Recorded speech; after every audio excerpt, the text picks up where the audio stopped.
आप सभी भाई बहनों का धर्म दर्शन की ज्ञान संदेश कक्षा में एक बार फिर स्वागत है। आज की चर्चा रजोगुण तमोगुण को लेकर करने जा रही है। अक्सर हम अपनी चर्चाओं में ऐसे शब्द बोलते हैं कि तमोगुण रजोगुण की गोद में ही पलता है, बढ़ता है, फैलता है।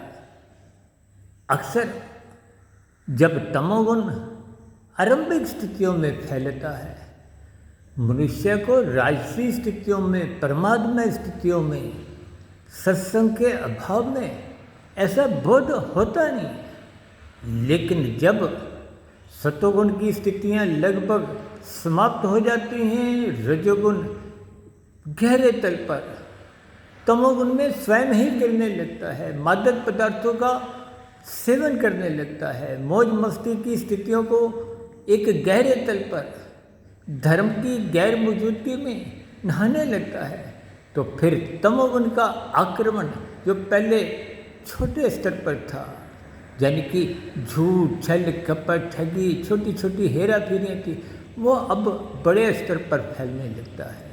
यानी कि अब वो तमोगुण बढ़ चुका होता है। जैसे बच्चा देखिए आरंभिक स्तर पर ही गोद में खेलता है, जब वो बड़ा हो जाता है तो वो तो स्वयं ही नाचने लगता है। देखिए, इन सभी स्थितियों को ज्ञानपूर्वक समझिए।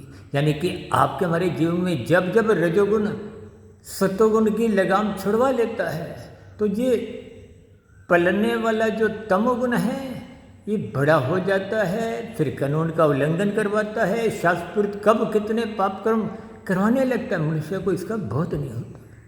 इन स्थितियों को आरंभ से ही समझिए, तोलिए और यथासंभव आध्यात्मिक उन्नति करने के लिए ब्रह्म मुहूर्त में उठिए, ताकि तमोगुण का जो एक आरंभिक स्तर पर पालना है वो समाप्त हो जाए। चर्चा विशेष को यहीं विराम देते हैं, फिर मिलते हैं किसी नए विषय के साथ। नमस्कार।